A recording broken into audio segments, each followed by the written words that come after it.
Lalitpur station पर आप लोगों का हार्दिक स्वागत है। उत्तर मध्य रेल नुक्कड़ टीम आप लोगों के बीच में है। इसमें नुक्कड़ टीम में सभी कलाकार भारतीय रेल के हैं। ये सभी रेल कर्मी हैं। तो आइए शुरू करते हैं आज का ये नुक्कड़ नाटक।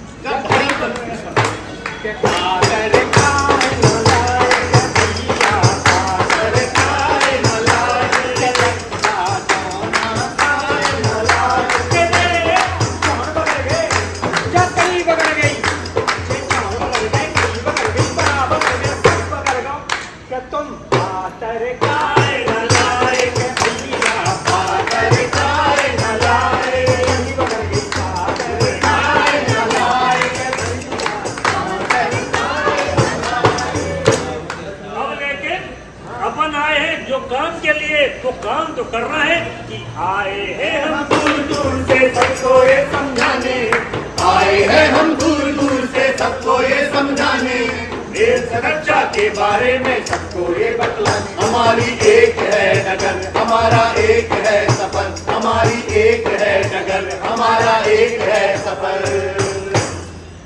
आइए आपको मिलवाते हैं ऐसी बकरी से जो बहुत ही समझदार बकरी है। एक ऐसी बकरी है जो बात करती है। वो एक ऐसी बकरी है जिसके बारे में लोग जानते हैं। तो आइए मिलते हैं ऐसी बकरी से। अरे कमाल की बात है, बकरी की आवाज आपको कंफ्यूज कर देगी, लेकिन कंफ्यूज मत होइएगा, वो बकरी ही है। हाँ बकरी, वाह वाह वाह वाह। अरे से चरवा कहाँ है, चराने वाले कहाँ है? अब मेरी बकरी हिरानी रे, हमारी बकरी हिरानी। अरे उन्हें देखी क्या हमारी बकरी? अरे तोरी बकरिया हिरानी है, अरे भैया मिले बताए गई गोरी बकरिया हिरानी है, हिरानी है, मिले तो भैया हमारे गई हो। अरे ओ बकरी, तू कहाँ थी, कहाँ घूम रही थी? अच्छा देखिए, बताऊं मैं आपको इस बकरी की खासियत। ये बकरी बात करती है। बकरी चल ये बता, अप्रैल के बाद क्या आता है? बहुत ही समझदार बकरी है। अच्छा ये बता, जून के पहले क्या आता है? क्या बात है, ये देखा है समझदार बकरी। अब बताओ, बकरी तू के मैं के तू? अब तू रेल लाइन किनारे चढ़ने गई थी, यदि ट्रेन आती तो कौन करता, तू कि मैं? कितनी समझदार बकरी है। तो आप लोगों से यही तो कहना चाहते हैं कि यदि आप अपने पालतू पशुओं को या जानवरों को रेल लाइन के किनारे चराएंगे तो नुकसान तो आपका होगा ही, साथ में रेलवे आप पर जुर्माना भी लगा सकती है। इसलिए तो अपने पालतू पशुओं को कभी भी रेल लाइन के किनारे ना चराएं।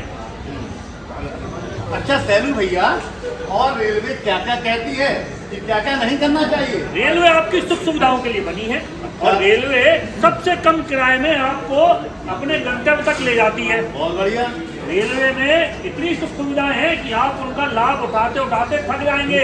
जैसे आप आते हैं तो आपके लिए यहाँ पर वेटिंग रूम की व्यवस्था है, सुनो भैया, और पंखे हैं, एस्केलेटर है, पीने के लिए आपको आरओ का शुद्ध पानी है, ये सब सुविधा है। तो उन नियमों का हमें पालन भी करना चाहिए।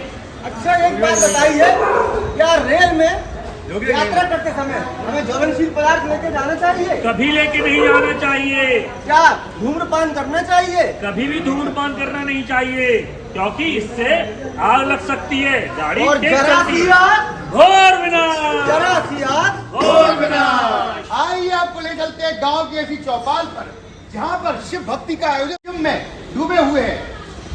शिव भक्ति का सागर है और शिव भजन सुनाया जा रहा है।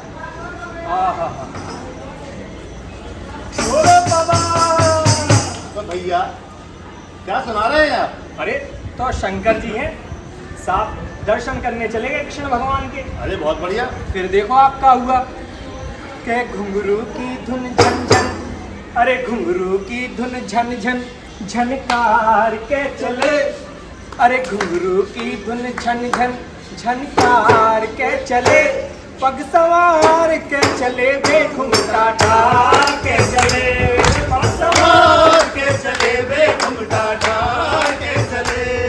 भोले बाबा बनकर वे ब्रजनार है चले, भोले बाबा बनकर वे ब्रजनार है चले। लंगा और चुनरिया पैर पार के चले, लंगा और चुनरिया पैर पार के चले। पग सवार के चले वे घुंघटा ढाल के चले, पग सवार के चले वे घुंघटा डाल के चले।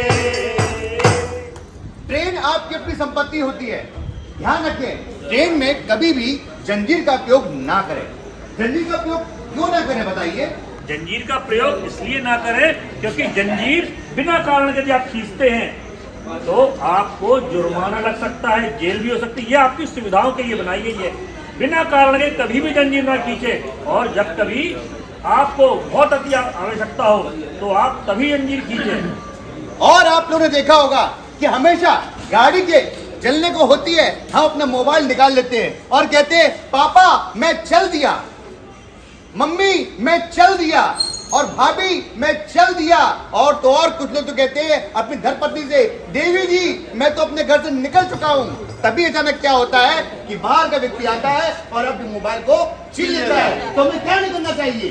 कभी भी अपने मोबाइल को यहाँ पर सेल्फी पॉइंट न बनाएं, और खिड़की की तरफ यदि आप बैठते हैं तो मोबाइल का इस्तेमाल ना करें। जब गाड़ी कुछ दूरी पर चल जाए तब आप मोबाइल निकालें, क्योंकि चलते हुए प्लेटफॉर्म पर आपका मोबाइल चोर छीन सकते हैं। और तो और रजनीश भैया, आपको एक बात का और ध्यान रखना चाहिए, कभी भी अपरिचित व्यक्तियों से खाने की चीज नहीं लेनी चाहिए।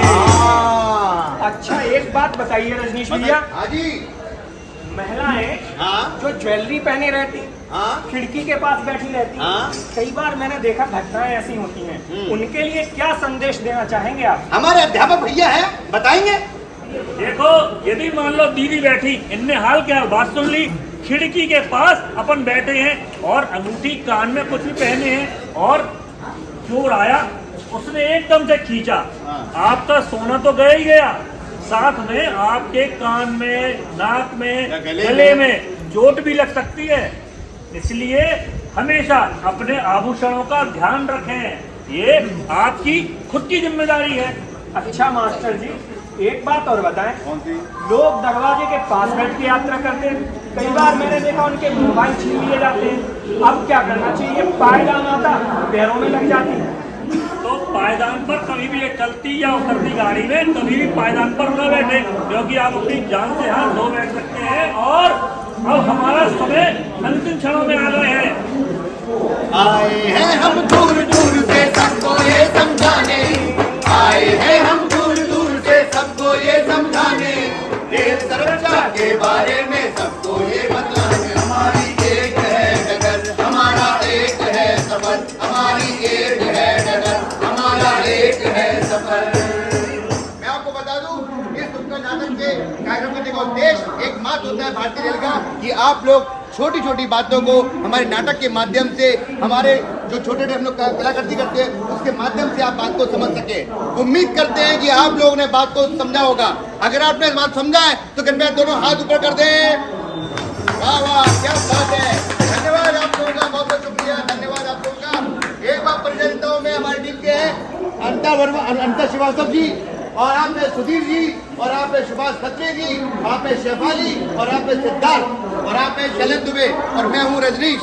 मैं हम सब लोग भारतीय रेल के ही कर्मचारी हैं जो समय समय पर गांव गांव, शहर शहर और रोड किनारे, आरटीओ ऑफिस, पेट्रोल पंप के पास जाते हैं और लोगों को नाटक के माध्यम से जागरूक करते हैं। तो धन्यवाद आप लोगों का देखने के लिए, बहुत बहुत शुक्रिया, धन्यवाद।